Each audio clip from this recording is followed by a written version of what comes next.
Good evening. My name is Leslie Gall, and I'm the CEO of Visit Oceanside. As a proud supporter of the Oceanside Museum of Art, I want to welcome you to Night of the Living Art, an Art After Dark fashion extravaganza. We are excited to be sponsoring such a vibrant and colorful event tonight. There's never been a more important time for arts and entertainment in our community. Our cultural resources play a vital role in our quality of life, allowing us for those much needed escapes. From a tourism standpoint, you're an important part of the visitor experience, as you provide the opportunity to make new and meaningful discoveries while driving positive economic impact to the region. I've always believed institutions like OMA are essential to creating communities where people want to live, work, and play. Here's to a successful event, OMA, a true O-Side original.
Happy Halloween, everybody.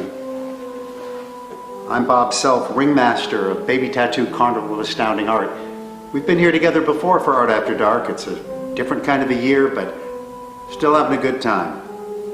Here with a tricky treat is my magician friend, Simon Cornell. Take it away, Simon. There are a lot of different ways you can approach creating the emotion of astonishment, wonder, surprise, whatever you want to call it. One of my favorites involves these 3 poker chips. And the goal is to move them one at a time from my right hand over to my left hand, without you seeing it, create the illusion of them just teleporting across. Now, you might have heard the phrase, the hand is quicker than the eye. Normally it's not, but in this case, watch. 1, 2, 3. As it apparently moves across. Now, that was probably too quick to see, obviously. So to give you a better chance to catch it, let's slow it down a little bit. From here to here. 1, 2, slightly slower. Still looks pretty trippy. So for the 3rd time, this time really slowly. Slow enough that you can hopefully catch it. From here to here. Too slow, I get it. Let's try that again. Thing is, if we do go too slowly, you will catch it. So for the final one, instantaneously, back up to full speed, right across to the other side. And on that note, I will hand you over to Bob. Thank you for that, Simon. We'll be presenting something pretty amazing at the museum in 2021. We look forward to more magic, more mystery with you when we see you then. Meantime, stay safe, everyone.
runway for any fire emergencies.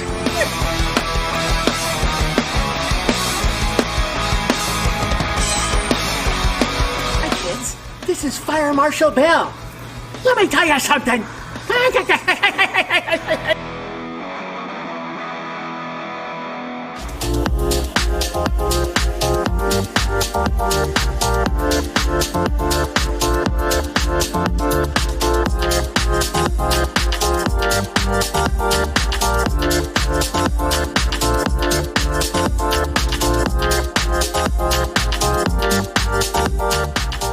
Hello, Oceanside Museum of Art. It's Sister Lavinia Longtime.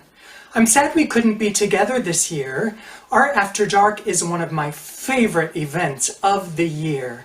I have so much fun with you all, but I'm so grateful that you're doing an online virtual event. It's amazing what we can do when we put our minds to it in the midst of a pandemic, right? I am sure that all of your looks are fabulous and flawless. I have so much fun looking at all of your fabulous costumes each year, getting to know each one of you. It is such a wonderful event, and I just love everything that you do there at the Oceanside Museum of Art. So I'm sending you so much love from your neighbor a little bit down south. May your glasses be full and fulfilling. May your hearts be radiant and fulfilled. May you feel connected to your community, and don't forget to vote.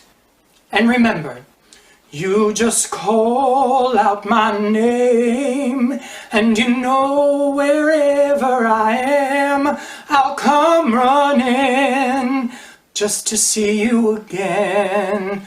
Winter, spring, summer, fall, all you got to do is call, and I'll be there, yeah, yeah, yeah, yeah. You got a friend. Love, Sister Lavinia.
Happy Halloween, Oceanside. I'm Bill Burney, President and CEO of Front Wave Crediting. As a proud partner of the Oceanside Museum of Art, Front Wave is excited to be a part of the Night of the Living Art Extravaganza. Maria and her crew do a spooktacular job year over year with this event, and we know that no Corona coaster is going to derail them from providing us yet another frightening show. For nearly 70 years, Front Wave Crediting has been committed to making financial dreams come true right here in Oceanside. And the Oceanside Museum of Art has demonstrated that same commitment in its support of local and regional artists in this wonderful place that we call home. So I want to give a super spooky shout out for all the wonderful work that the vampire crew at the Oceanside Museum of Art do to continue the Night of the Living Art tradition, even when they can't get close enough to get a sneaky bite off of one of their patrons. So please, join me. Grab a cup of your favorite potion, gather up to the cauldron. Don't forget to bid in the silent auction. On behalf of Front Wave Credit Union and the Oceanside Museum of Art, thank you so much for what you do. Enjoy the show.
Hi, my name is Gwen Bates. I'm here with Fashion Week San Diego and GFash LLC.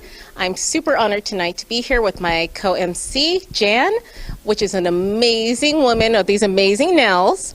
We are here at the Oceanside Museum of Art on this amazing night full of fashion, wearable art, and the fashion extravaganza.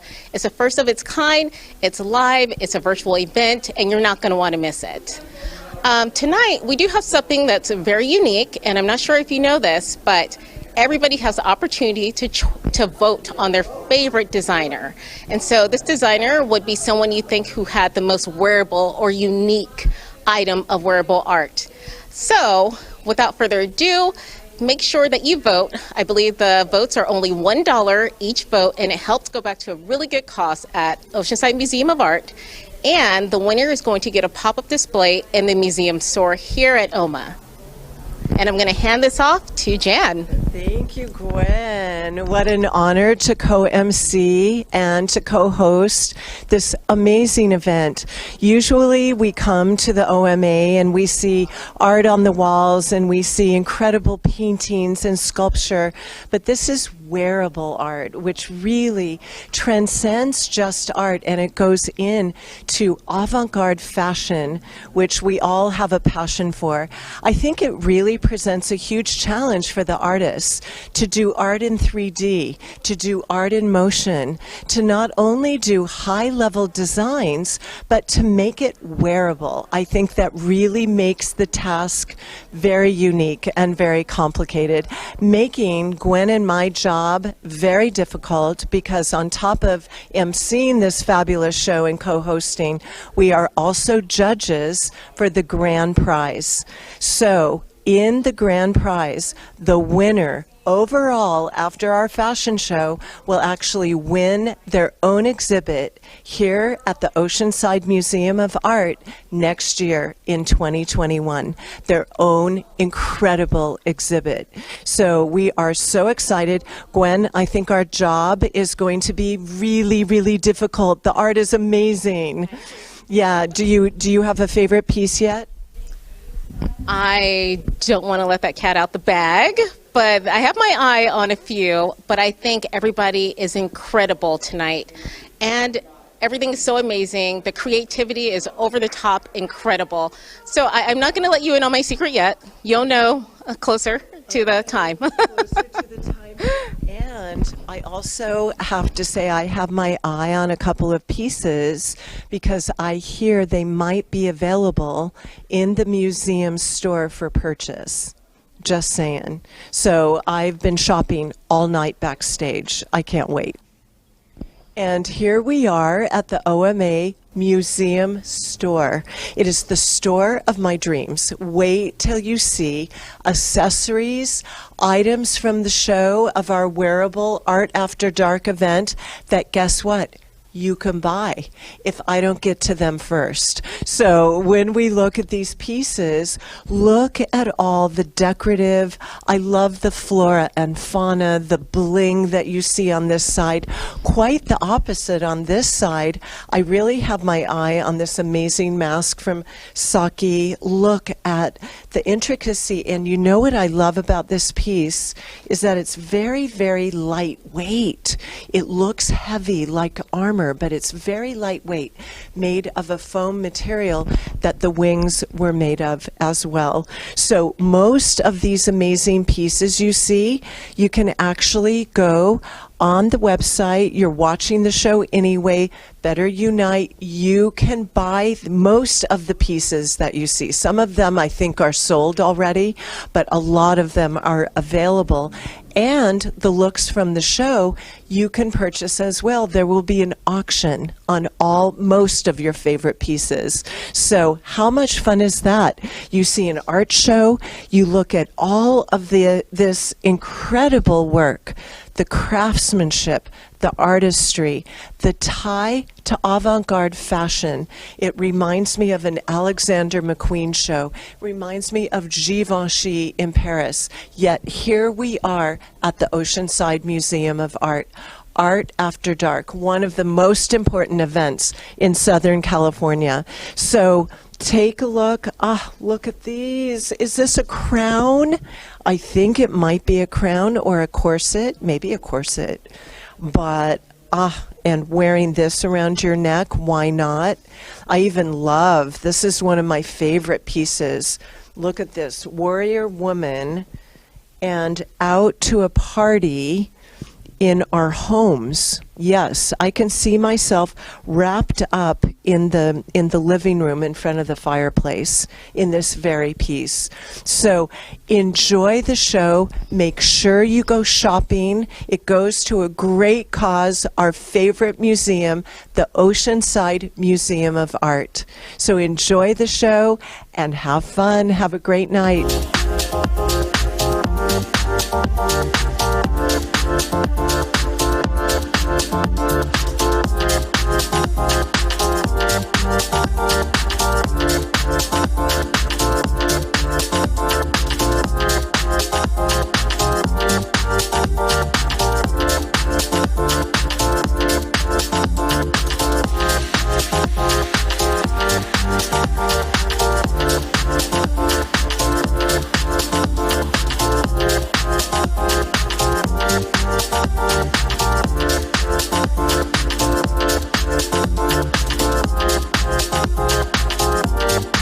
Thank you.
And we are behind the scenes at the Oceanside Museum of Art. This time the show focuses on wearable art. This is an art extravaganza of fashion, style, and design. And we're back here behind the scenes with our hair, makeup, and nail team. And this is Yvonne. How are you? Good to see you. We'll keep a little distanced here, but I know you are the head of the hair, makeup, and nail team backstage here for the OMA event. And you have some phenomenal students from Bellis Academy. So how do you feel about the show? It's really inspiring. I think that definitely at this time it's nice for them to come and be able to work on real life events and be able to get re-inspired and motivated to continue their journey. Well, and to see this amazing art, this wearable art with texture and inspiration. This is avant-garde artistry.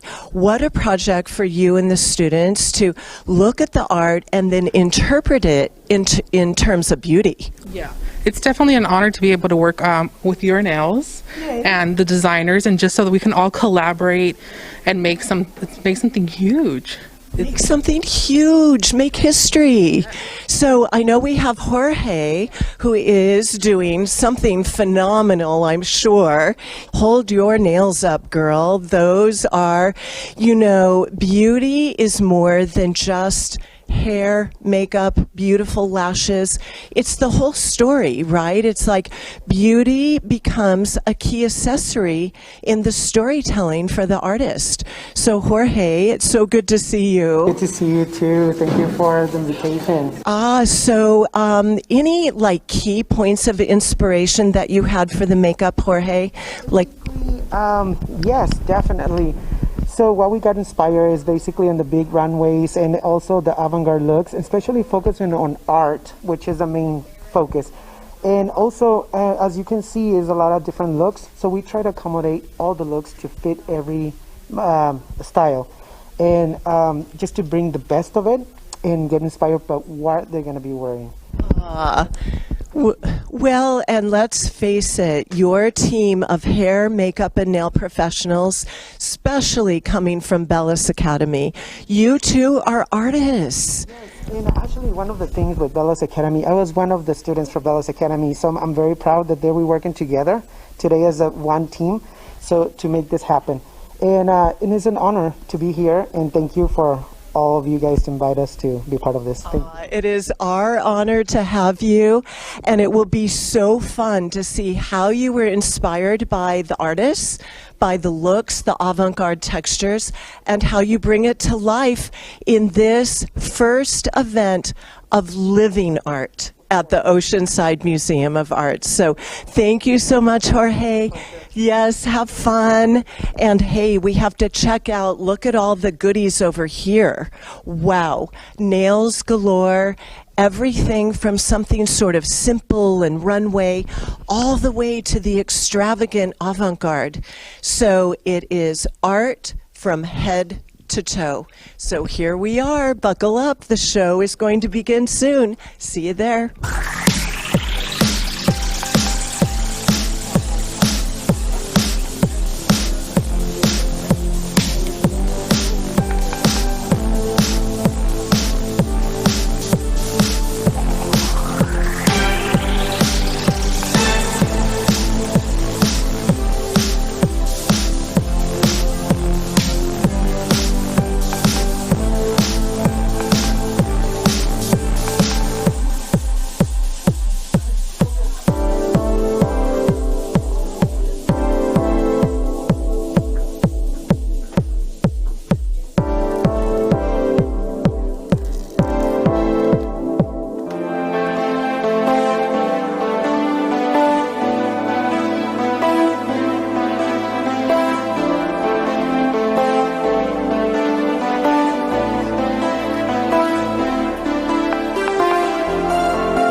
so excited. I am here with the famous, fabulous Melissa Meyer. She is a featured artist here at the Oceanside Museum of Art.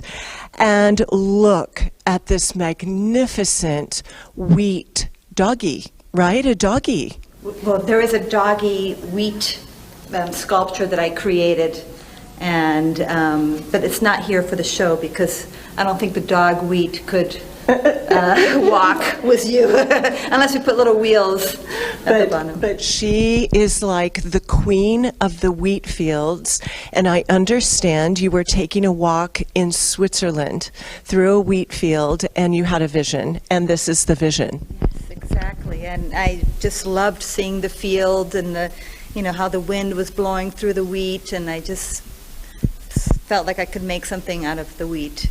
So, but to have that vision and to sort of feel that magic of being in Switzerland surrounded by wheat, how do you translate kind of that emotion into something that is so sculptural and so commanding, and yet it reminds me very much of Alexander McQueen on the runway? Like, how does that all come together? I don't know. I think what I first do is I have the wheat in my hand and I start to play with it and see what inspires me. And actually, a little bit of the the British soldiers in the front of Buckingham Palace with this kind of the helmets coming out was a little bit of inspiration.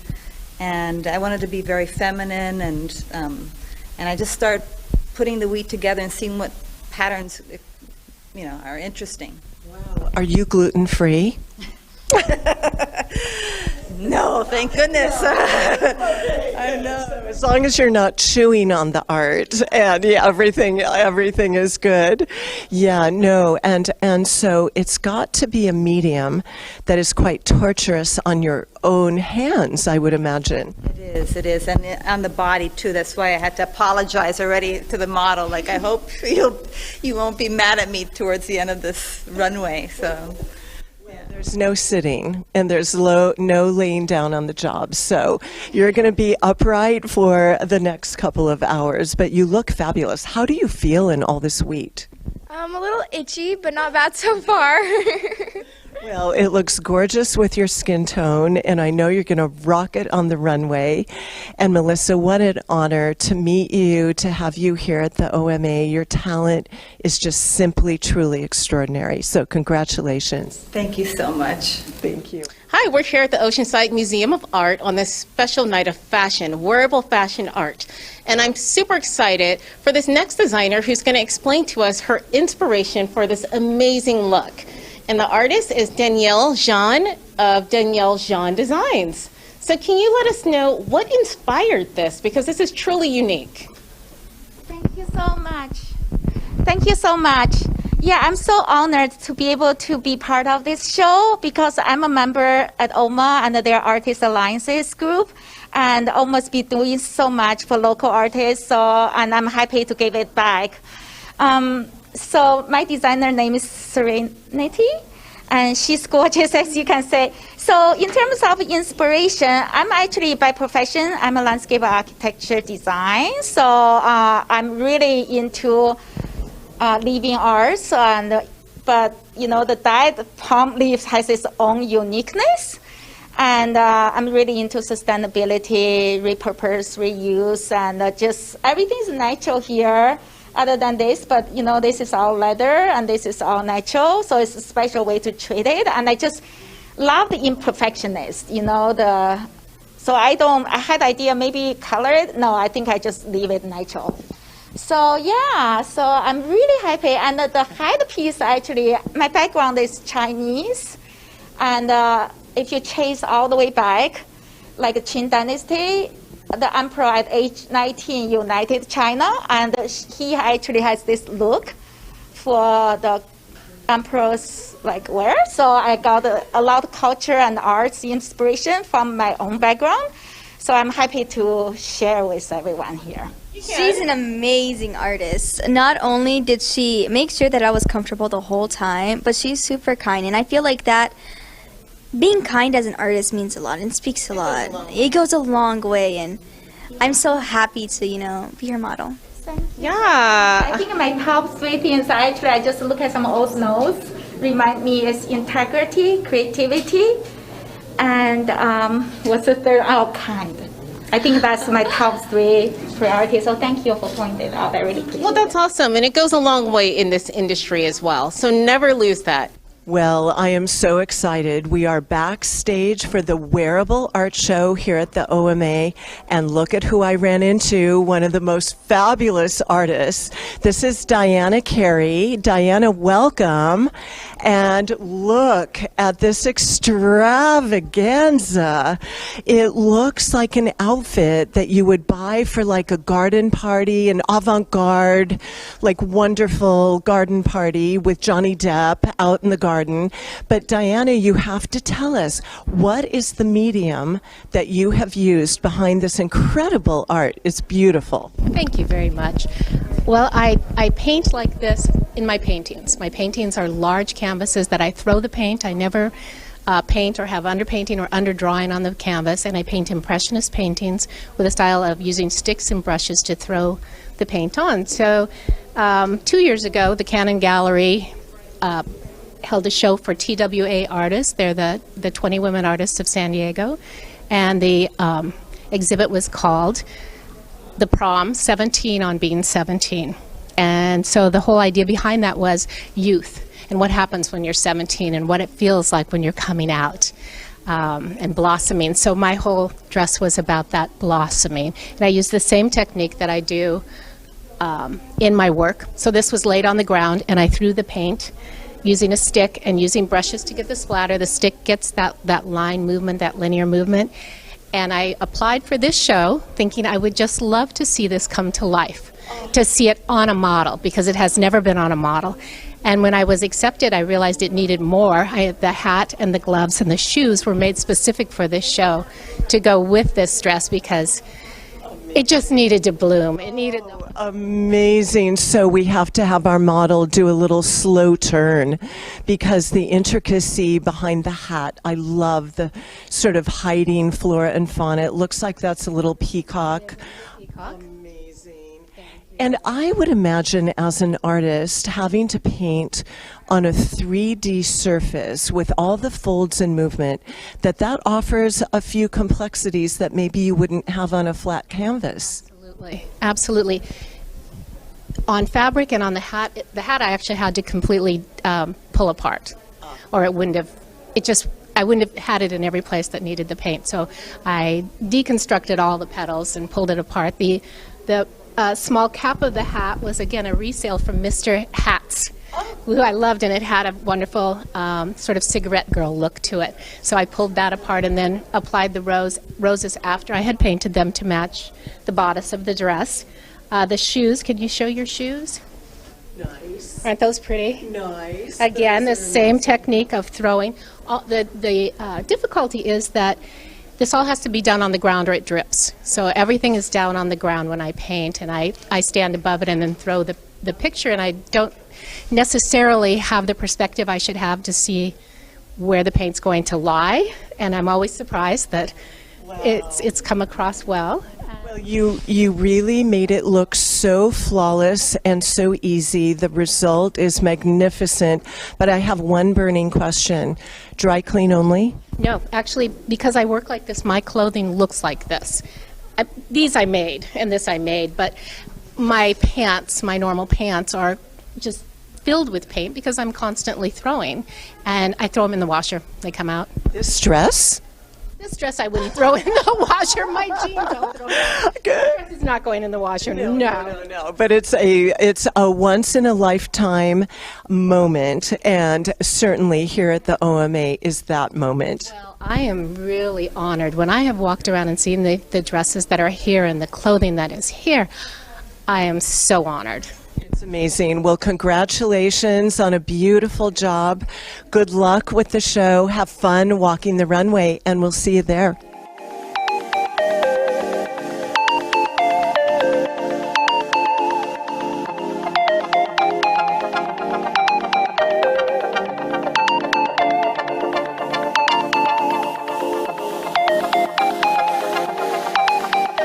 So we are backstage right before the Wearable Art Show here at the OMA. And I ran into the head docent. She is amazing, multi-talented. This is the fabulous Susan, who not only can bring stories to life in the museum, but she's also a fabulous model. Susan, you never told me. I didn't even know until last night. No, so what, are you channeling your inner warrior woman? I actually went online before I got here and pulled up all the spring summer runway shows, and so I thought that I wanted that image in my head when I was walking. So it's a little, I don't know, I'm thinking it's a little Gareth Pugh, a little Givenchy from a couple of seasons ago. I love the armor, but most importantly, may I say, the fabulous nails. It really works. So do you have your model attitude on for the runway? Full on. Full on. I am so excited. I've been coming to the museum for Art After Dark, for the Halloween celebrations, for years. And with COVID, I was so upset that it wasn't going to happen. So when I saw this opportunity, of course I had to grab it. Of course you did. And you are going to steal the show. I cannot wait. Susan, we love you. Thank you for all you do at the OMA. And slay it out there on the runway. Oh, yeah. I am blown away. We are with the most amazing artist. This is Saki, and Saki is also the model of this extravagant, amazing, beautifully inspired winged dark swan. Is that who you are, the black swan? I would say I'm probably in equal intensity, but I wouldn't say that that's the same story of the character I'm portraying. Oh, so I'm very curious about the story. And is there a name? Like, once you get into character, who are you? I'm the Pinion Queen. That's the title of this work, Pinion Queen. Amazing. And do you mind if I share the story? Please share. So the Pinion Queen is this being who transcends time and space. And there's this composer, an artist who's stuck, and she goes into his universe. She enters the depths of his soul and rescues him from the labyrinth of his own darkness. Because she transcends time and space, so she knows that darkness. And she resurrects him so that he's able to finish his masterpiece. So she's heroic. She is sort of the savior that frees him and allows for life beyond, maybe? Yes, so she is a bringer of art, an incidental muse at times, and someone who just is there, like a hero, is there when you need them. It's amazing. Now, this looks like it weighs 500 pounds, yet look at how slight you are, and you seem to wield these wings effortlessly. So what, can you tell us the material and how you brought this to life? Sure. So these are made entirely of foam. Each feather was shaped by hand with a heat gun, and it hardly weighs anything, actually. And that's part of the design, was it had to be wearable. Someone had to be able to walk around in this, flap it. So do you walk around like where you live? Do you like lurk in the neighborhood with your wings, your pinion, flirtation on at night? I think I would if this were, if I had an occasion to wear it to, but honestly, in recent times there haven't been much of parties to take them to, so. Wouldn't that be wonderful to show up in your wings? It would definitely be the main attraction of every party. Absolutely, but how lucky we are at the Oceanside Museum of Art to feature Saki, your amazing work, your incredible story and inspiration, and the materials to be able to actually make it wearable, because it almost doesn't count. Right? If it looks good, but it's not wearable, it doesn't count. So beautiful, beautiful work. Congratulations on this magnificent artistry, and have fun on the runway, right? I will. I'm so honored. Thank you, Oceanside Museum of Art, for having me. I'm so excited. So excited. Well, have fun and fly down that runway with confidence. I know you will. Thank you. I feel like I'm in Japan at the Yoji Yamamoto store with such amazing architecture, beautiful wearable but high style pieces. And look who I run into. The artist. This is Mohammed. Nice. So nice to meet you. So nice to meet you. The second I saw your designs, I knew it was sort of Japanese avant-garde styling.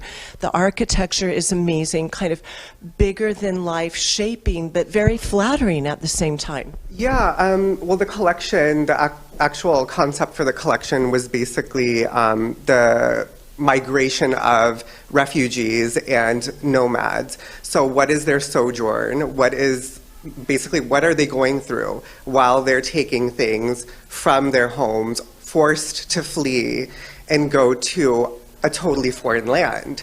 So basically everything is made of heavy, or the fabric is made to be heavy on the body.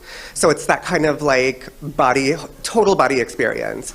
So whatever you're trying on, like maybe this coat, it's Scottish wool, so it's heavy, it's super heavy, it's wool coating, and then with this linen and silk blend, I actually had to combine two different fabrics to get that weight, so you feel how it is to be that migrant or to be that refugee, to go through what they did, kind of, in an out-of-body experience in a way, just to feel that. So. Experience the emotion, to experience the burden of uprooting. Your shoulders, if you will. Yeah. There's also something really comforting about having something that envelops you, that feels weighty on your body, like it's almost like a cocoon. That's exactly what I was going to say. See, I know you. That's exactly what I was going to say. It's so weird. But it is kind of like those shapes are cocoon-like because you are, you want to feel that comfort. You want to feel that, like you're back at your home, in your bed, with your family, with loved ones. So. What an inspirational message, and so touching, during this time to understand, where you come from and what's important. Right. It's having your feet on the ground, having something wrapped around you that offers you comfort. It's a great message. Yeah, I'm trying. This was kind of like a love and a work in progress. And so the next collections are kind of starting off points from that, or additional points to that. Well, so I cannot wait to see the styling and to see it on the runway. Bring it to life, and congratulations. It's a beautiful collection. Thank you so much. Well, what a burst of joy I have come upon. This is the fabulous artist, Renetta, and she will be modeling in our show tonight. I rounded the bend and I saw this burst of color, this amazing joy. It's like, it's like we need bright color and inspiration, and boy, did you bring it. So please tell us your inspiration for this amazing look. Oh, well, I figured it's been a pretty dark year, especially for artists. We kind of require people to gather with and to present with, and there hasn't been much opportunity for that this year. So I thought, instead of making something dark and creepy, which was my original thought for a Halloween fashion show, I thought, you know what, we've had enough darkness. Let's just make something light and bright and hopeful and fun, and hopefully the audience can smile and enjoy it when it comes out. Yes, it's like, it reminds me a little bit of the field of poppies in The Wizard of Oz. It's like this field of color and joy and optimism. And so I'm wondering if you have named your character. Well, I called the piece Awakening because I want it to feel like an awakening of hope in this dark time. But yeah, now I should come up with a name for my specific poppy. Right. We'll have to Maybe a P word, like, I don't know, we'll have to brainstorm a really cool name before the show. We have a little bit of time. That'll be fun. And the materials used, I love the texture where you've gone shiny and matte, you've gone pleated and folded. It's like the texture and the color really bring the whole piece to life. Oh, thank you. I'm comfortable mostly working with fabrics. I'm a costumer for theater productions as my profession. But for an art show, it was kind of fun to branch out, and I found this great green bubble wrap that had this wonderful texture to it. So why not use that? Yeah, there's kind of no rules when you're creating art, so it was a fun thing. My little poof balls up here are loofahs from the dollar store, so wherever you find the loofahs. Oh, the more we study it, I don't know, the word poly with the pom-poms and the poof balls and the bubble. I don't know. We'll have to develop that and see if you feel it. And it's a little showgirly too. It's like a little kind of, little movement. Yeah, but you can't sit because of the bubble wrap. That would be... My bubbles. That wouldn't be very good. Yeah. Well, you are fabulous, and congratulations on a beautiful submission. Enjoy the show. We have quite a show coming the audience's way, so they're in for a treat.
Hi, I'm Jan Arnold, and I'm the co-host and co-MC of this fabulous evening of wearable art.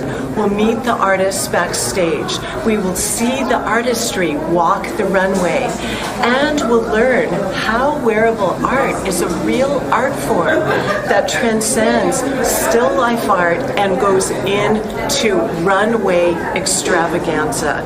So it is so much fun to meet the artists, see what the inspiration was, learn about the amazing materials that goes into wearable art. Only here at the Oceanside Museum of Art, contemporary, modern, and it will be a fashion extravaganza. Buckle up your seatbelts, it's gonna be cool.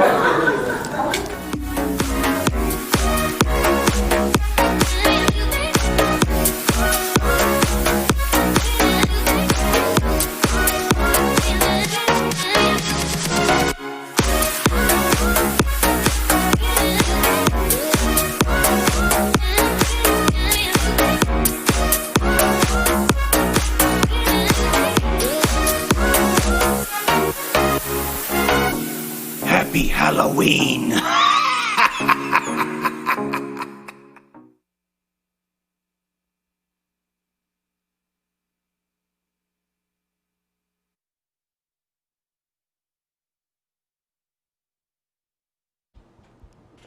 Welcome to the Night of Living Art, an Art After Dark fashion extravaganza. Here we are on Halloween 2020, the night of a full hunter's moon, something that hasn't happened since 1944. How about that?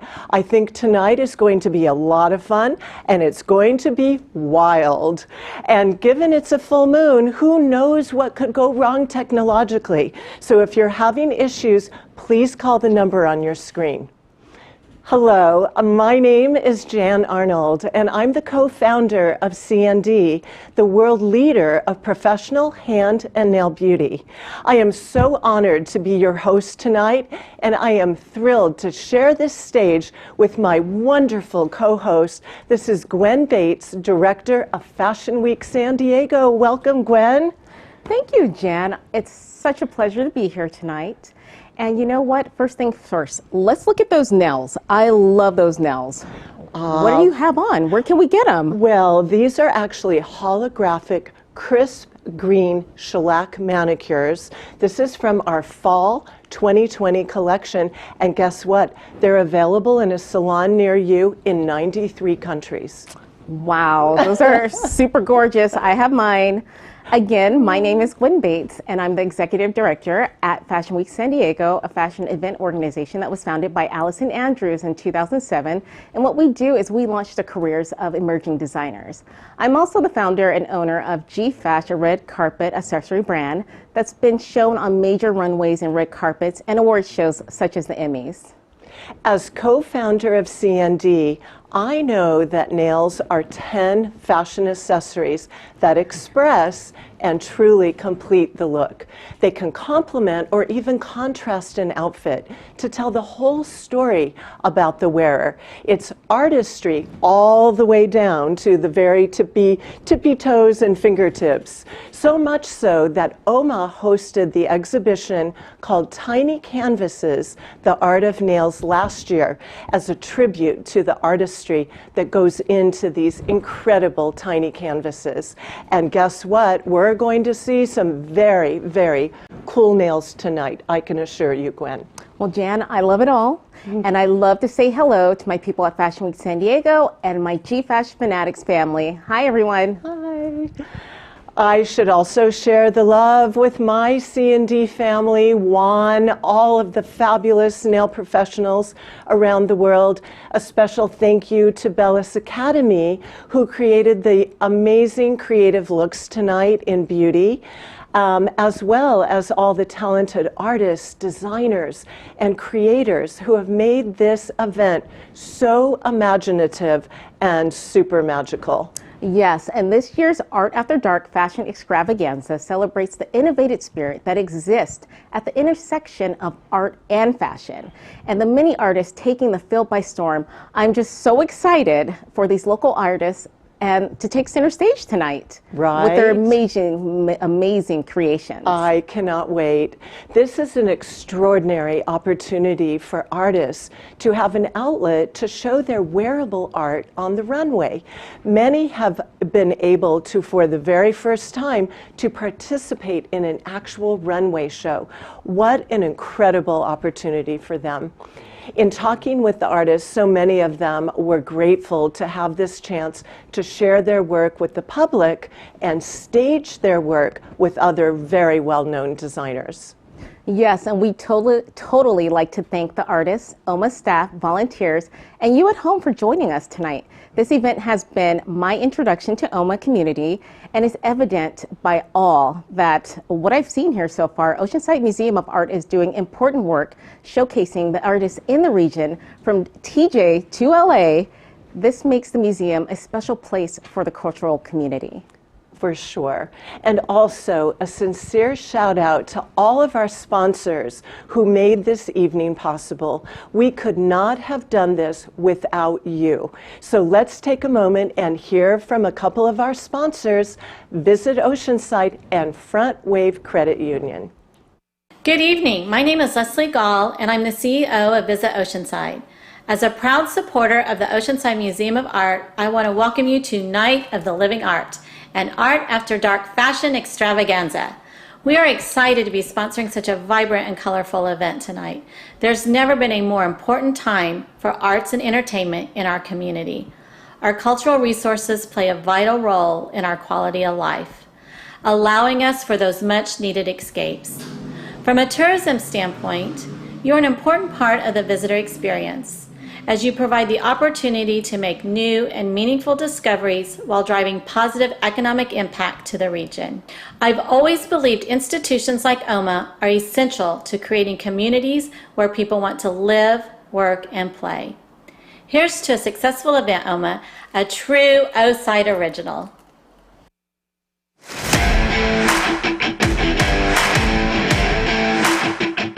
Happy Halloween, Oceanside. I'm Bill Burney, President and CEO of FrontWave Credit Union.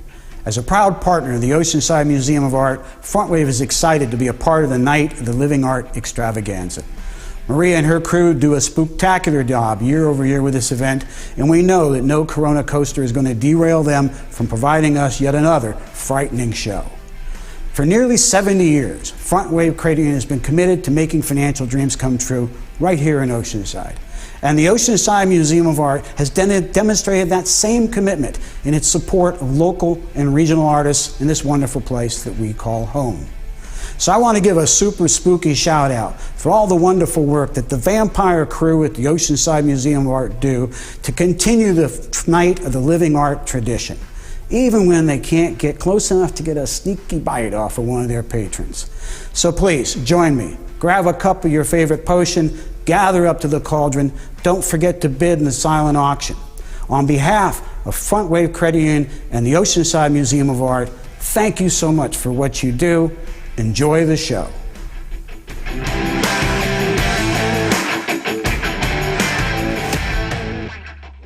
We are truly grateful for all the generous support to bring this grand vision to life. And grand really describes tonight's program beautifully, since we have so much in store for you.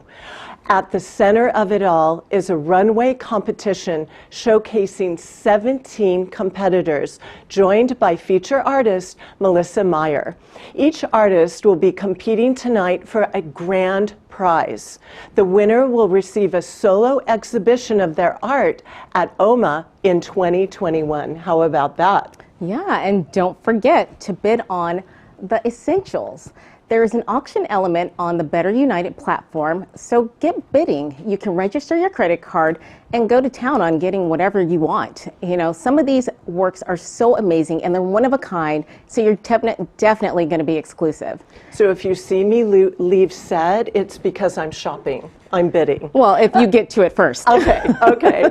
Any profits from Night of Living Art will help sustain the OMA exhibition program in 2021. Funds raised will help to stage numerous exhibitions scheduled for next year. And of course, the artists participating in this evening's show will benefit as well. So you can help two great causes: artists in the OMA community and OMA exhibition programming. So how about that? Really exciting. That's amazing. I have my eyes on that frosted blue top or maybe the airbrush ladies' night jumpsuit. Oh, yeah. Also, everyone watching at home has a unique ability to help choose the winner of the People's Choice Award by buying a vote for their favorite artist. The vote costs $1, that's it, and you can buy as many as you want. The artist with the most votes will win a pop-up display in the museum store at OMA. So cool. So cool. That is fantastic. And there is so much on the line tonight. These artists have been working around the clock for the last 6 weeks, bringing their creations to life, because this is the Night of Living Art. So, are you ready? Are you ready, Gwen? I'm ready. Shall we head right on over to OMA to see the first round of artwork hit the runway? Let's go. Let's go. Happy Halloween!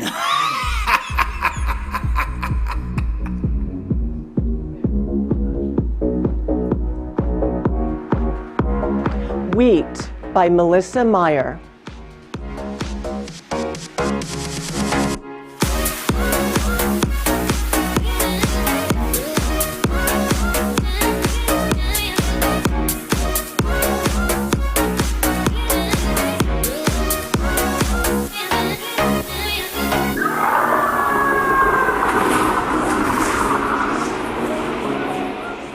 Ajna by Marty Ornish.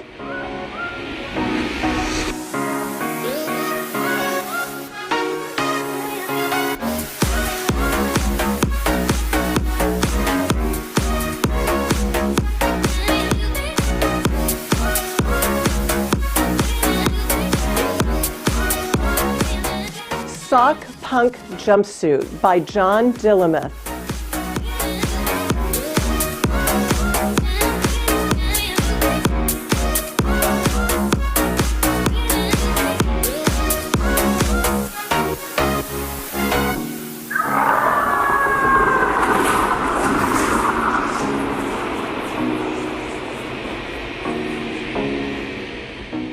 In Bloom by Diana Carey.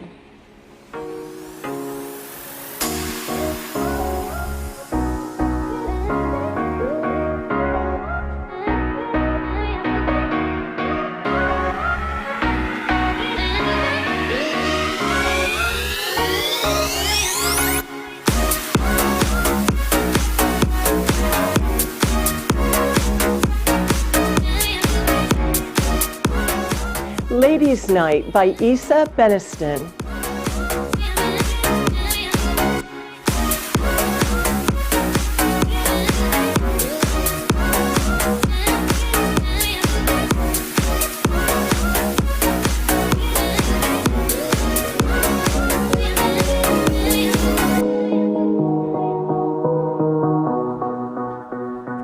Gravity by Muhammad Aziz.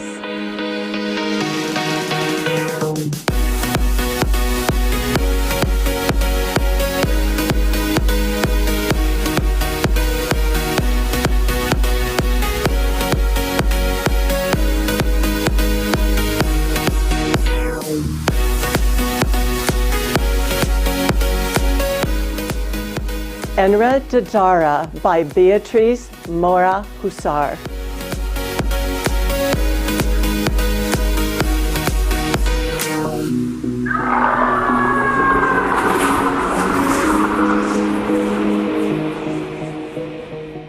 What a stunning start to this evening. I am completely spellbound by these incredible artists and their artwork. Oh, so am I. The work really changes when it's brought to life by the models. The models create a character of its own with the artwork. So it's really important to see this work in movement. Yeah. The models bring so much to this event. Don't they? What personality. And what a unique experience it is for the artists to be able to see their work on the runway. And for some of the artists, it is their modeling debut as well. How about pressure? In fact, when we were backstage after the show, one young model was leaving, and I overheard her say, "This is something I will remember forever." Oh, that's so awesome. Sweet. Yeah, and you're so right. This is totally a memorable experience and a night for all the models. I would encourage everyone at home to vote because these creations are utterly breathtaking. And let's not forget the big grand prize. No pressure. There is so much at stake tonight. I'm seriously sitting on pins and needles. And funny enough, that makes me think of all the incredible materials used by our featured artist, Melissa Meyer, who created that mind-bending wheat construction at the top of the show. And I happen to know that the model said it looks soft, but it's anything but. So she was a trooper. Melissa is known as the most incredible artist of organic materials. She has been known to use porcupine quills, eggs, and even rocks. The nature of these materials makes the artistry even more precious since they are not everlasting. Yeah, it's totally amazing. And you know, the idea for this wheat construction came from her when she was walking her dog through a wheat field in Switzerland. Isn't that something, seeing the wheat kind of imagination flow? here. Yes, the braided design ensembles really resembles human hair. The thing I think about is How did she do it? How did she do it with her own fingers? It's really hard to imagine. I don't know. The artistry behind Melissa's work is so high fashion. Her designs remind me of Alexander McQueen with that drama and that scale. He was a British fashion designer known for his groundbreaking clothes, his shocking catwalk shows, and precise tailoring. He said, "Give me time and I will deliver a revolution." For me, Melissa's work is a true revolution. It is very intricate. And I love Alexander McQueen as well. And I also love the length, the silhouette, and the golden wheat color against the model's complexion. Oh, yeah. Absolutely the perfect. Glow on those cheeks. All right, now for Marty Ornish's artwork. Her goal as an artist is to create art using sustainable textiles or discarded materials that can be repurposed.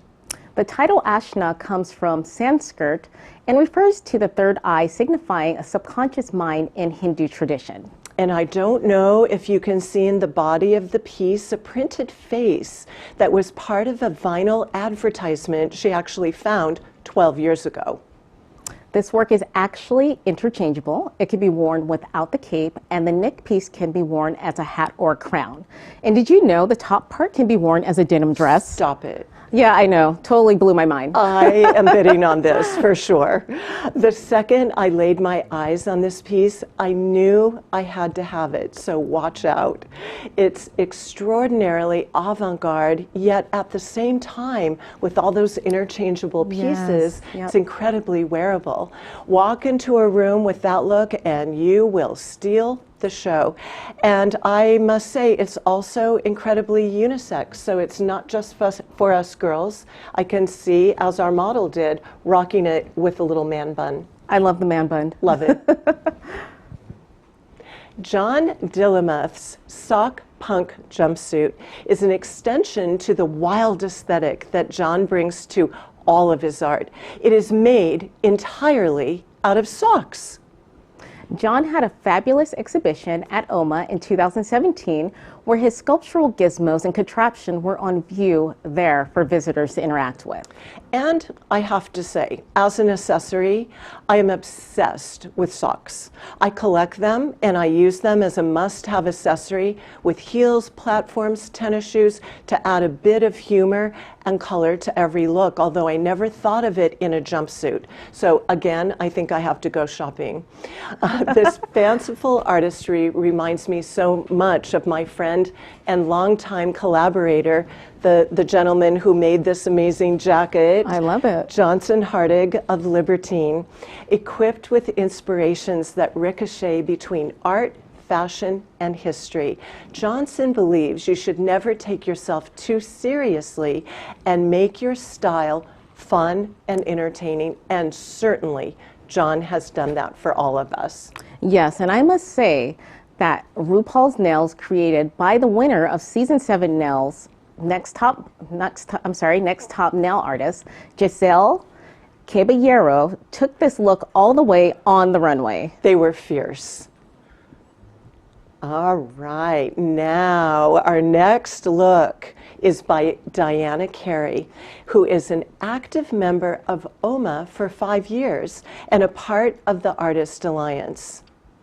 In Bloom tells a story of anxiety standing at the threshold of adulthood while firmly rooted in childhood, something we can all relate to. This is such a classic silhouette that provides a strong foundation for any look.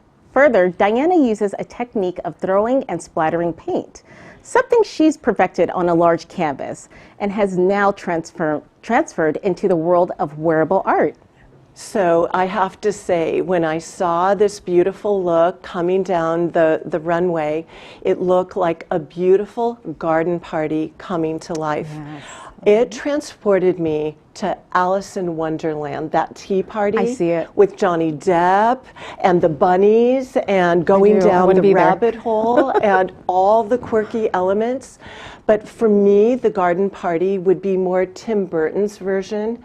And yes, because it's a little quirky, a little cheeky. You know, the model is wearing this incredible dress, but it's hard as a rock. So there's no sitting at this tea party.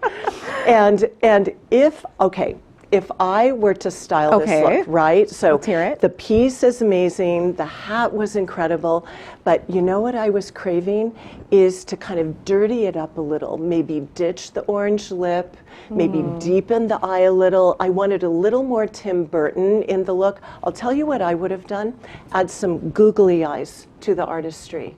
Okay, that would have made it over the top, fabulous, and kind of creepy for a night like this, right? Exactly. I would like to see something like that. Totally. Have you ever worn googly eyes on your nails? I have not. Do you have any? Oh, I do. So I'm going to hook you up, and I want to tell you, you can't go anywhere where people are like, are those googly eyes on your I would nails? love that. Oh, it brings a smile to every face. Yeah, so googly eyes on your checklist. Check.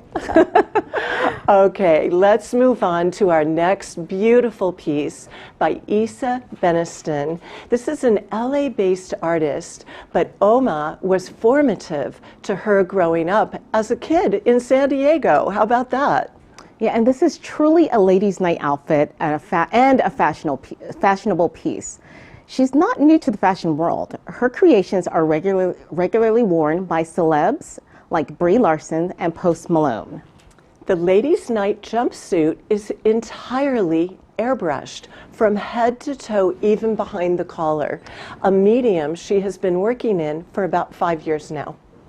Yes, and Isa is a strong advocate for items that are wearable to be considered as art and sees her work as conservative and, a conversation starter. And it's definitely something that catches my attention. I see this being worn on a red carpet, fashion show, anywhere. Oh yeah, absolutely. I'm in love with it. It's super, super tiny though, so I don't know if I can bid on it, but maybe it'll just make my closet look good by hanging it in there. Well, it can. It can go from the runway to the museum, to the closet, wherever. To the closet as art in the closet. You know, Isa's work reminds me of an emerging young designer in New York. He's sort of the rave of Instagram. His name is Patrick Church. He has smart, confident collections. He's a British-born designer who presents a playful, more daring future for fashion, where clothes are really designed to inspire joy. And I feel like I felt that same emotion when I saw Isa's jumpsuit. It's graphic, it's smart, it's colorful, and it's designed to be worn by everyone. But may I get snarky just for 2 seconds? Of course. Just a little fashion police snark. So what I was craving, I was picturing with that jumpsuit kind of a Billie Eilish, like flat ironed hair with maybe neon tips, neon green tips to the hair. A little more like edgy and rebellious. What do you think? You know what? I honestly liked it the way it was. And because I'm a sparkle girl, I would have totally just bedazzled it with sparkles in the hair, maybe sparkle makeup, and maybe sparkles on the lips. Yeah, but I love it. I love it. Yeah, I see this totally fashion, rocking Crystals in the hair. Yes. Yeah, why not? Crystal everything. I'm with you. Okay. Okay, now switching to Mohammed Aziz. He is an apparel and accessories designer with a focus in textile innovation and 3D technology.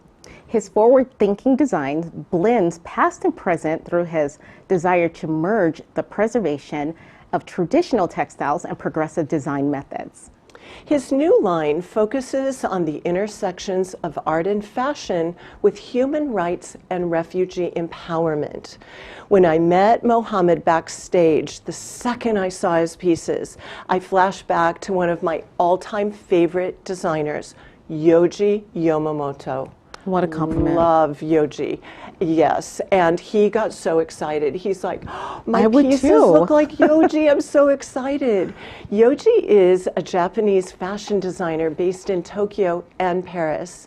He is considered a master tailor alongside those such as Madeleine Vianney.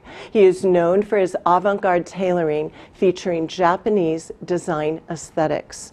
Mohammed's piece pieces are the real deal. To lift one of those jackets, the weight and the fabrication. He had this amazing linen coat that was so heavy but felt so good on, kind of like a modern day cocoon. I also really appreciate Mohammed's styling with the innocence of the model, the little white socks, the little boy shoes, a little punk, but very innocent. I do. It was definitely innocent, and I love the alluring look of the garment. And the model actually has a really innocent look like Kate Moss. Totally. Yes. Totally. I see it. So now we have this incredible piece by Beatrice Mora Hussar, and this is the first of several that we will see from her collection of skillfully crafted metalworks. It looks so powerful, but it's totally lightweight and wearable because she works with aluminum. Also, she has a desire to for her work to be worn on the red carpet. Who doesn't? That's great, right? And you know, she just wants people to be able to look at this and to admire it. And I admire it. And truly, we both did, for sure.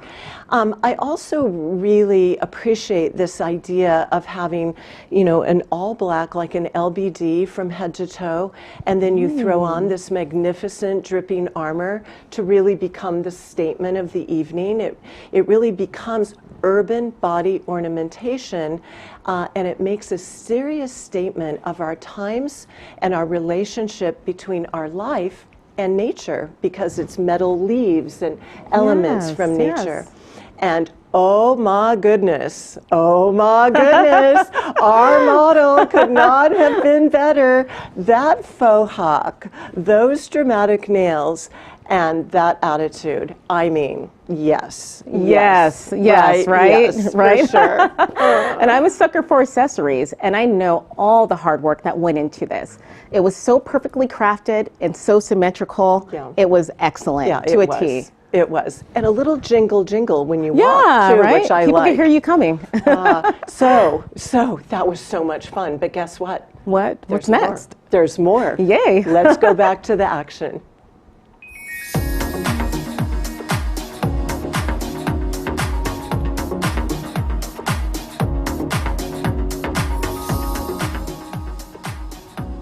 The Creature by Andrea Antonorsi.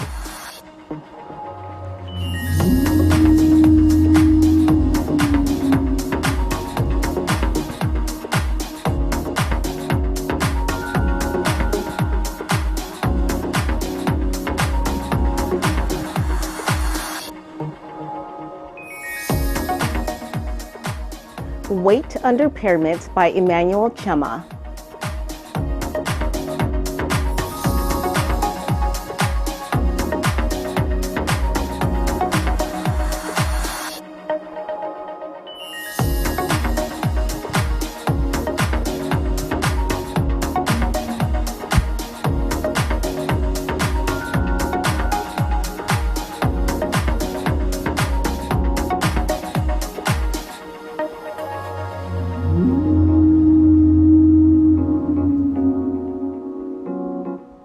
Urban Armor by Beatrice Mora Hussar.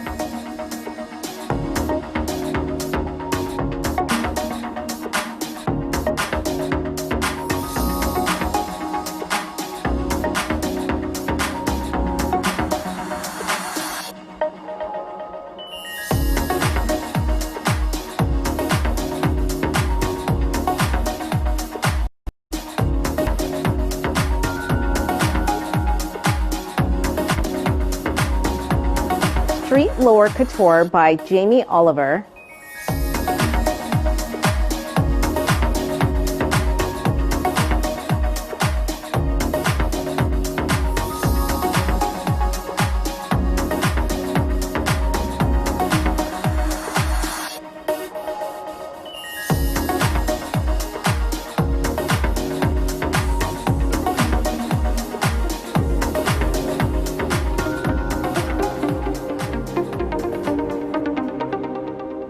Victorian Power Suit by Lucy Stefanko.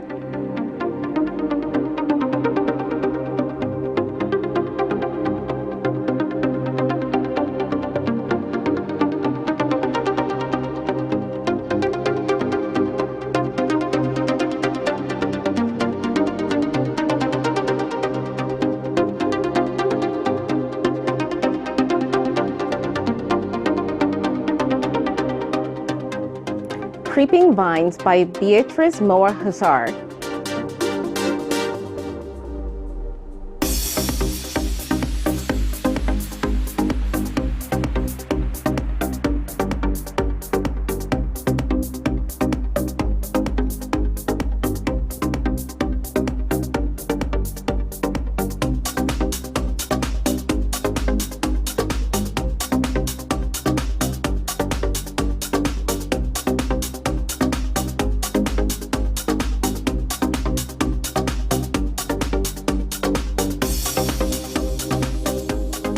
Oasis by Danielle Zhang.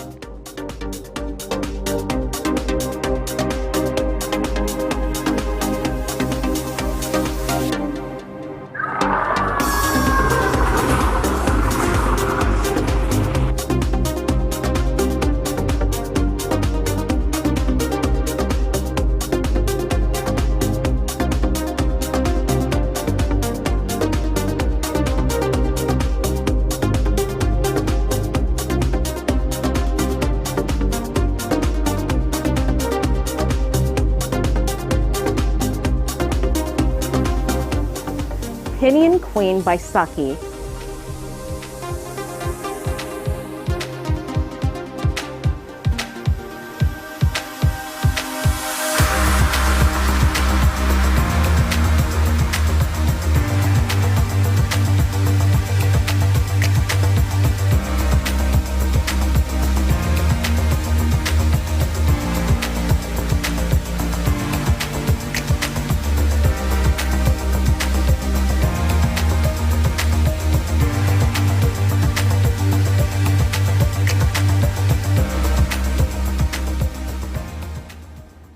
Wow, that gave me chills. It did. Didn't it? It did. I cannot even describe how impressed I am by these outrageous artists. Outrageous really is a correct word.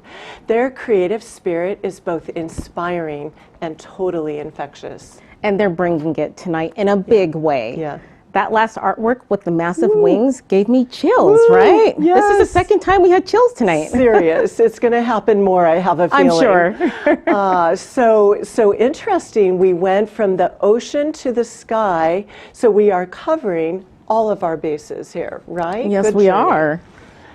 Highlighting her affinity for the ocean, Andrea Antonorsi is also inspired by her own anxieties and frustrations that seem to ooze out of her, all consuming like a monster during the beginning of this quarantine.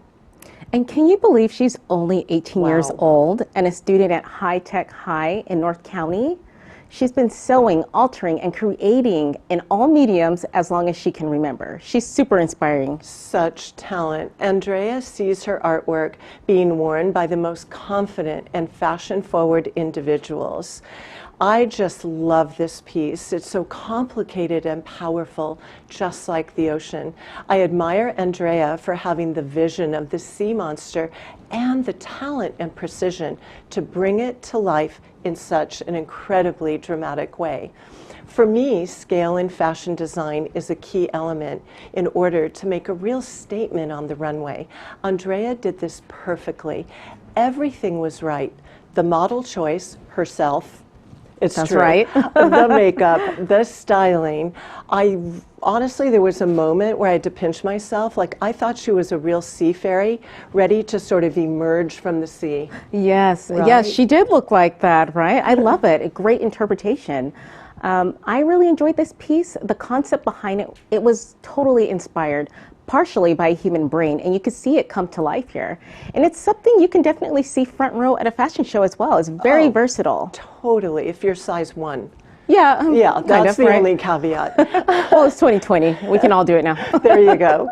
Now shifting to Emmanuelle Chama.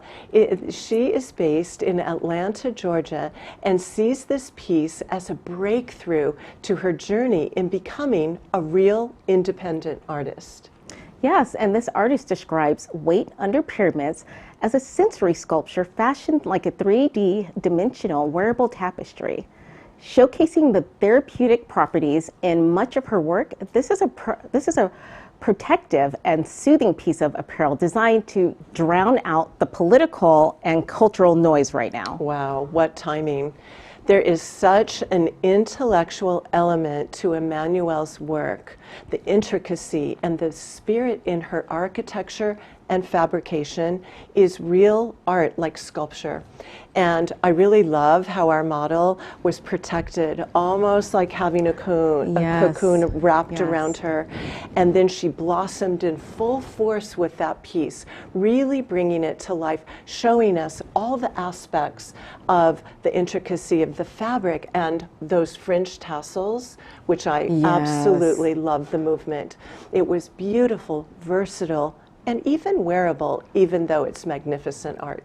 It is, and it's truly had a lot of texture. And what I liked is that this garment is designed perfectly to represent the times. It's very relevant. And you know what? It could be my very own security blanket right now. Totally, totally. Give me a blankie. So now, this is the second piece tonight by Beatriz Mora Husar, a Venezuelan born and raised artist. It is straight out of the Game of Thrones. Boy, does it command power. It does, and she could rule the art universe with her future goals to become an instructor, leading and inspiring others while establishing her own art practice. How does that sound, Nicely right? sound. Yeah, nice sound to that. It's powerful. Again, with Beatriz, throw on a sculptural, wearable art, and you are transformed for the night. I appreciate the simplicity, yet the intricacy behind this piece. And I love that it comes in pieces and parts, so you could decide like which ones to rock on your next evening out. I love it. And the hand loops, by the way, of this piece becomes a part of communication, a part of the conversation. It definitely does. And to me, it looks like an avant-garde cape that's unique to the event that you're going to be attending. And I can definitely see myself wearing that. I could somewhere. Too. I don't know where, you're an but somewhere, accessories queen, right? So Thank you. So now this piece highlights Jamie Oliver's interest in bringing together elements from different eras while including a modern twist. It is timeless fashion. Yes, and this has been officially dubbed the Mad Max dress by OMA staff for its strong notes of dystopian and avant-garde use of color and materials. And I definitely see the resemblance here. Oh, completely. It's future forward all the way, complete with the gas mask, which is perfectly appropriate for our times. The styling on this look was great. It was neo-romantic Steve Strange makeup with blinky Palermo hand-painted nails. Every detail was tended to. Awesome. And you know what? This looks like a Lady Gaga one-of-a-kind statement piece. Yes. Something similar to what she wore when she was presenting at the last awards. So I definitely see this being used somewhere, especially on the main stage. Oh, absolutely. Yes. Next, we have Lucy Stefanko, who is modeling her own piece here. Look at how gorgeous she is. She looks perfect in this juxtaposition of traditional femininity with modern feminism seen in the strong lines of this amazing pantsuit. Wow, this is so empowering. Lucy is a sophomore at the Art Institute of Chicago, pursuing a BFA in visual arts with an emphasis on fiber arts and printmaking practices. Wow, that's a lot of science. That's complex, yes. Right? Science meets art.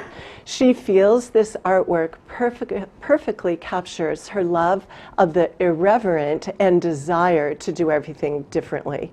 The second I saw this come down the runway, I have to say, I thought of the creator of punk style, the master of new wave plaid, and the mother of androgyny, the fabulous Vivienne Westwood. Wow. Didn't it remind you of does. Vivienne? And I have to say, we've done the nails for Vivienne in Paris many, many times.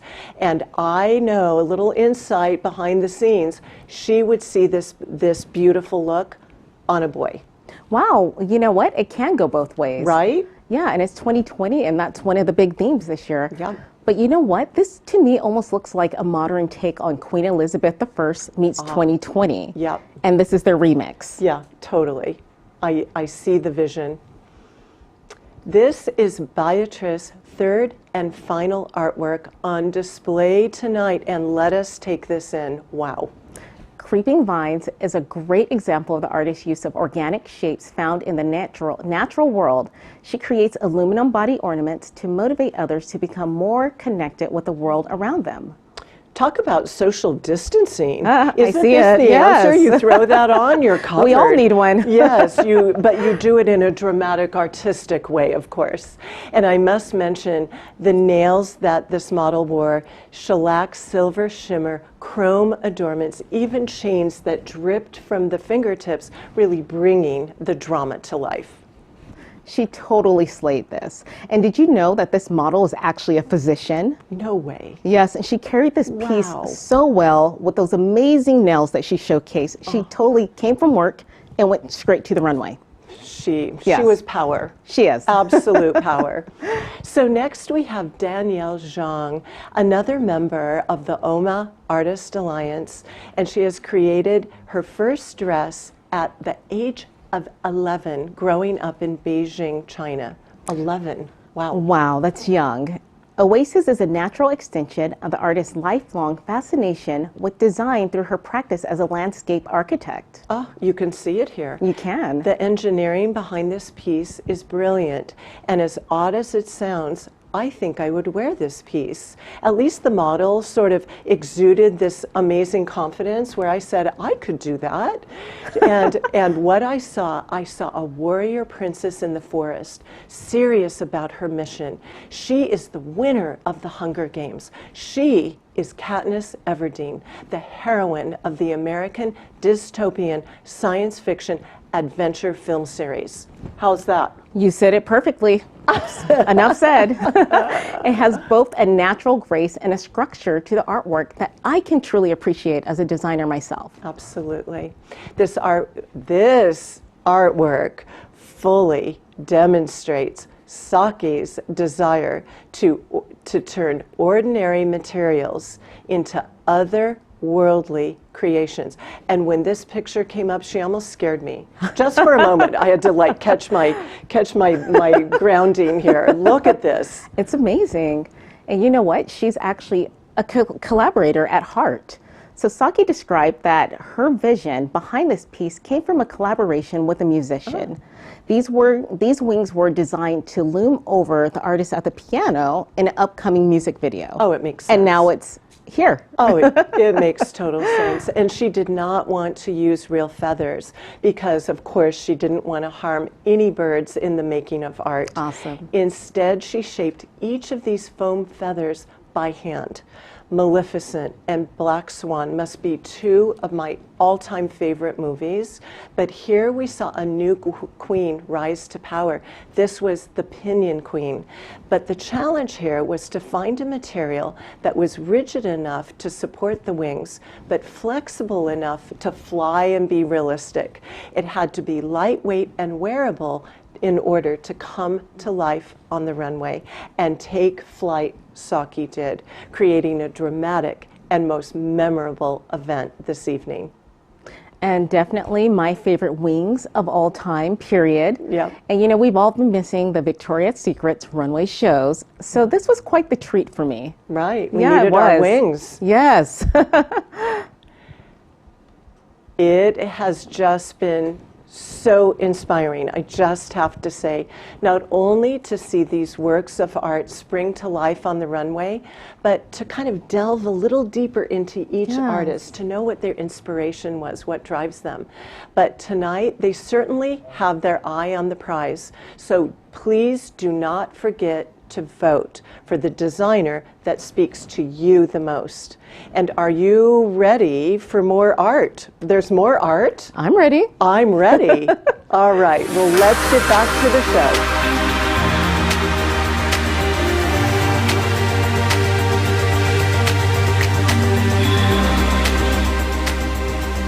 Belladonna by Susan Lafica.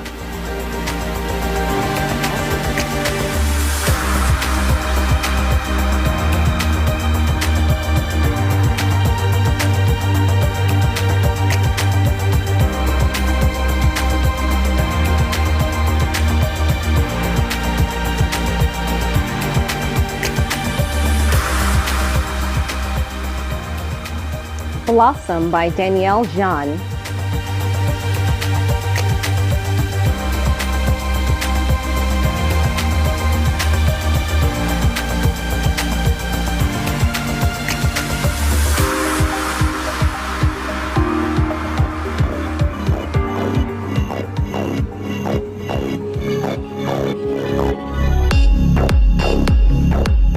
Midnight Stars by Christiane Moore.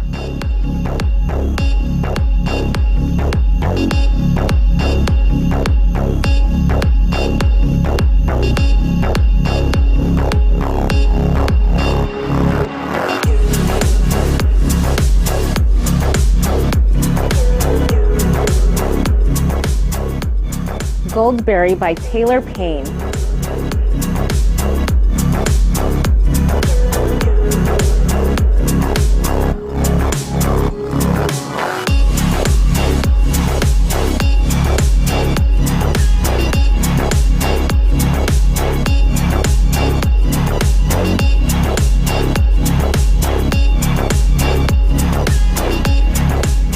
Awakening by Renetta Lloyd.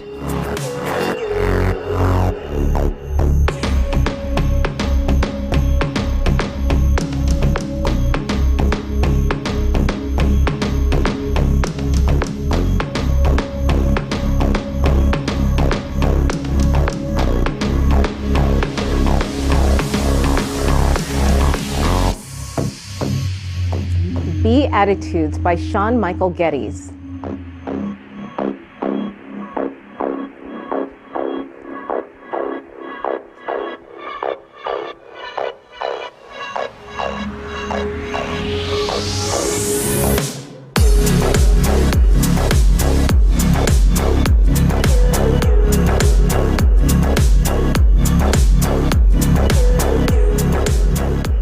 Corn by Melissa Meyer.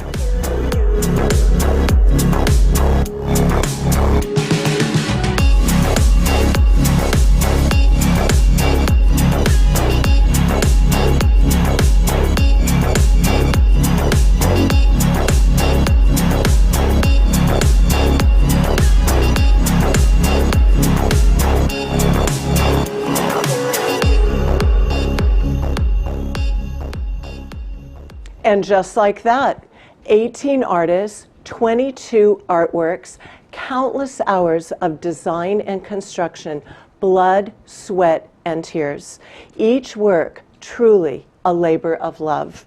And Gwen, I am just really, I feel like I have chills everywhere. I'm overwhelmed by the combined power of the creativity and the display that we saw on the runway tonight.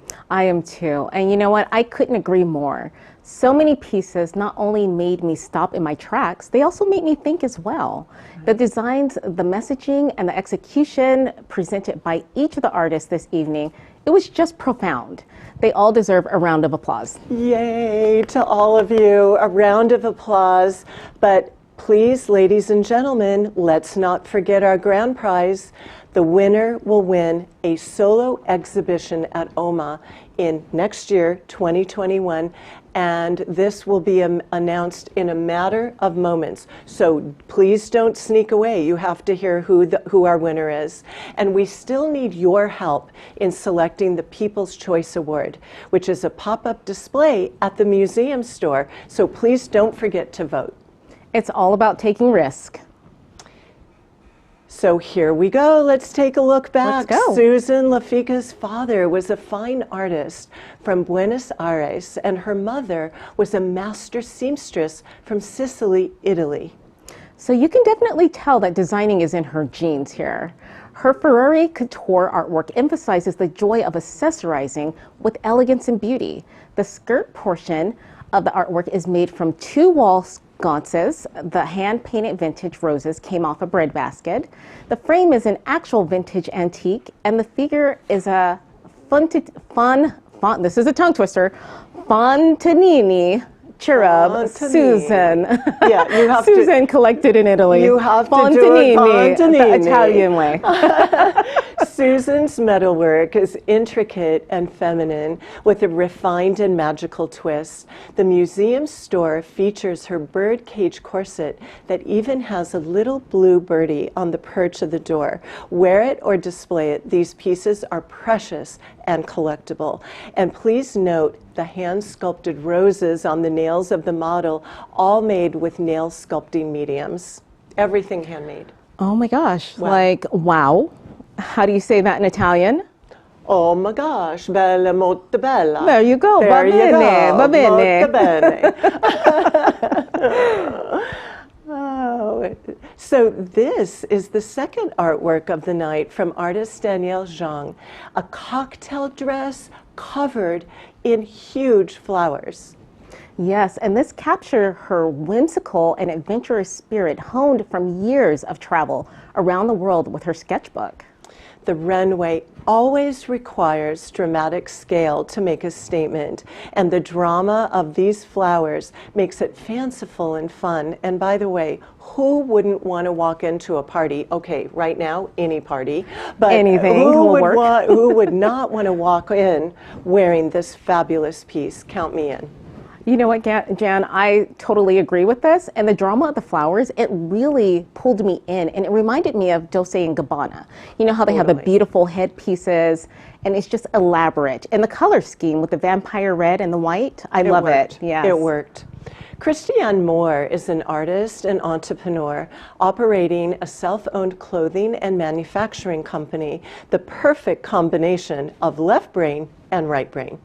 Yes, and this exquisite gown, Midnight Stars, has a fascinating story. It was created in collaboration with a scientist and inspired by cells in the central nervous system and their role to make healthy connections between neurons. That's science. That's hardcore. That is, right? Yeah. I remember back in the day, Oscar de la Renta made extravagant pieces using feathers for movement and elegance on the runway. This piece is so couture, wearable all the way, but with intellectual artistry at its very finest. So now, I must say, really quickly, for me, the styling didn't totally hit the mark. I was craving Uma Thurman, Pulp Fiction, Dark Eye. I wanted to be a little more punk. What do you think? You know what? I like it the way it was because I like that whole Moulin Rouge. And you know what? You could wear this out to a gala, to a fashion event, and then you can make it edgy like you want. Yep. So it's very versatile. Again, Something for both right? of us. Yes, that's right. I like it. This dramatic and ethereal piece highlights Taylor Payne's training in costume design. The level of detail is exciting. Note the hand-felted bodice, the shimmering colors that add such fluid movement, and the flowing chiffon. Movement in fashion is so important, and it really requires all of these different fabrics to create fluidity on the runway.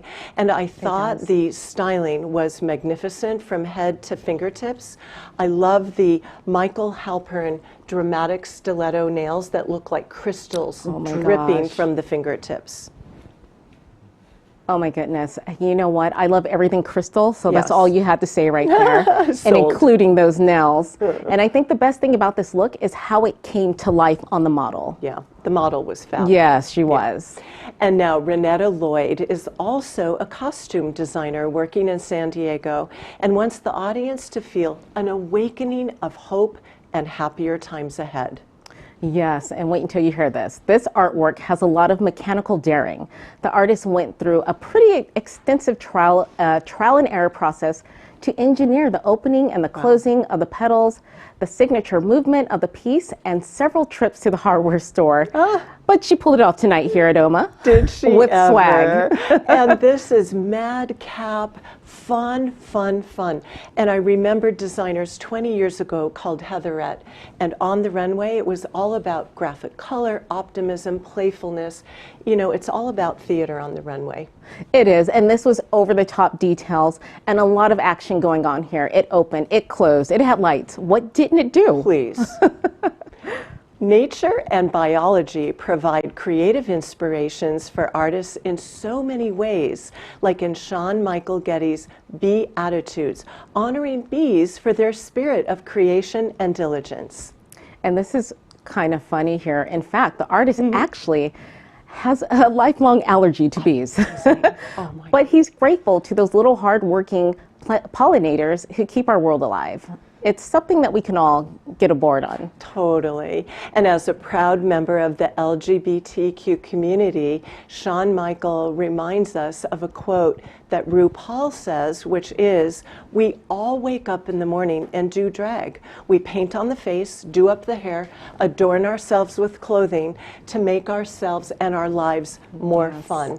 So I love this attitude. We thank the community for their extraordinary sense of both style and smile, and reminding us never to take fashion too seriously. And FYI, the tie-dyed fabric, love, it's like a fashion classic now. I love it. Yes, tie-dye everything. Yep. Such an all-inclusive night here at OMA, and truly spectacular with all designs from all designers from all walks of life. The second and final piece, featured by artist Melissa Meyer. This architecturally inspired dress uses multicolored corn kernels, both popped and unpopped. She was actually inspired to begin this creation while eating popcorn, sitting on her couch during the pandemic. What an inspiration. What an inspiration.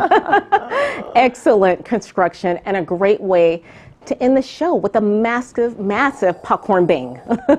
Such a theatrical and luscious group of artwork, practically bursting with color and joy at every step.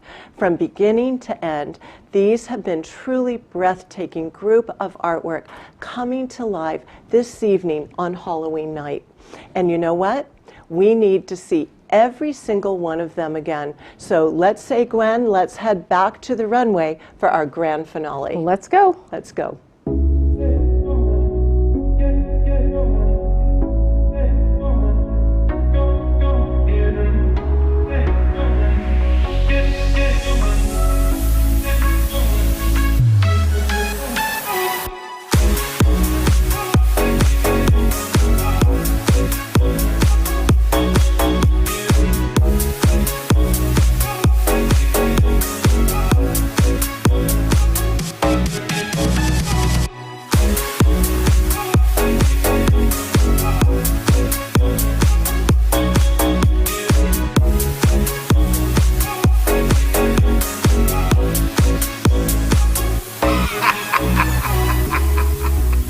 Happy Halloween!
Happy Halloween!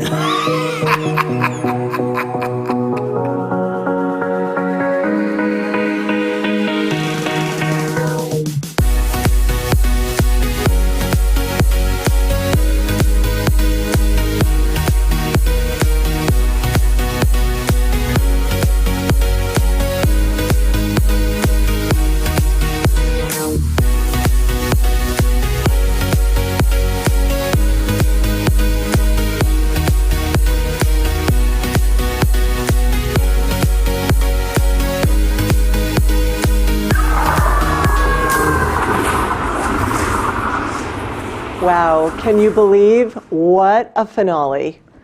I know, it was just amazing. Again, these artists deserve all the praise in the world for their achievements tonight. Here we are about to announce the grand prize winner. Ah, I'm dying. Are you? Yes, okay. I'm ready. Because I was going to ask, how hard was it for you to decide on an artist out of a pool of such amazing artists? So I have to admit that it took me a really long time looking at the art, going back and forth, really analyzing the creativity and the expertise and the technology. We looked at every aspect of this work of art, and as well to really look at the wearable art interpretation they delivered. Yes, and that's right. We also considered the level of creativity that was demonstrated on the runway and even spent time researching their portfolio of work. That's right. It was such a close decision, and in my mind, everyone here is truly a winner tonight. Yes. Okay. The Art After Dark grand prize goes to... Okay, are you ready, everyone? Well, wait, we actually have a tie. We have a tie. Okay, are we ready? I'm ready. To announce our tie, our grand prize goes to Saki and Marty Arnish. Yes. Cheers! Yay, cheers! Congratulations to the both of you, and cheers to everybody involved, from designers to artists to the OMA staff, for a remarkable night of living fashion and living art. To all of you, to our winners, Gwen, we have to Yes, to consummate you our too, toast. and your nails. So now stay tuned, everyone, as both artists will have their own solo exhibition coming up in 2021 at OMA. I just know both of these shows are going to blow our minds. I can't wait. Oh, they will, I know. And for those of you who can't wait until 2021, we have a treat in store for you to satisfy your curiosity. Now that you've seen it on the runway, you'll want to see these amazing wearable art pieces up close and in person. All of the incredible pieces that you saw this evening will be on view at OMA, nice. Yes, for 1 week only, November 1st through November 8th. So we encourage you to come out to the museum, look at the craftsmanship and the artistry involved in all these incredibly unique designs. Oh, I can't wait to see it again up close and personal. I can't either. And don't forget, you can vote on the People's Choice Award all the way through the pop-up exhibition. The winner will be announced the day after it closes on November 9th. So there is still time for you to place your votes for your favorite artist. And you can continue to bid on these stunning works of art all the way until midnight, November the 8th as well. There is still time, don't forget, to grab a piece of art straight from your screen and into your home. I'm going shopping after this. So am I. So I would like to say thank you all for tuning in tonight to support our fabulous artists, the Oceanside Museum of Art, and the arts in your community. What an extravaganza of high fashion and brave artistic vision. Well, wait a minute. The party hasn't stopped. DJ Mandy Mixes is standing by in her Zoom to keep the festivities going. To join the after party, just click on the image that pops up on your screen after we say goodbye. You'll still be partying. If you have any trouble getting there, you can find the link in your email as well. All right, time to party. All right. Goodbye. Bye, everyone. Have fun. See you at the party.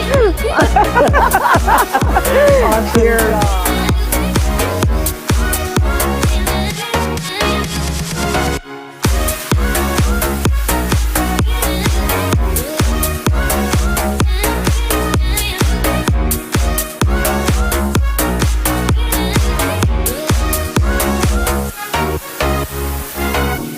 Happy Halloween!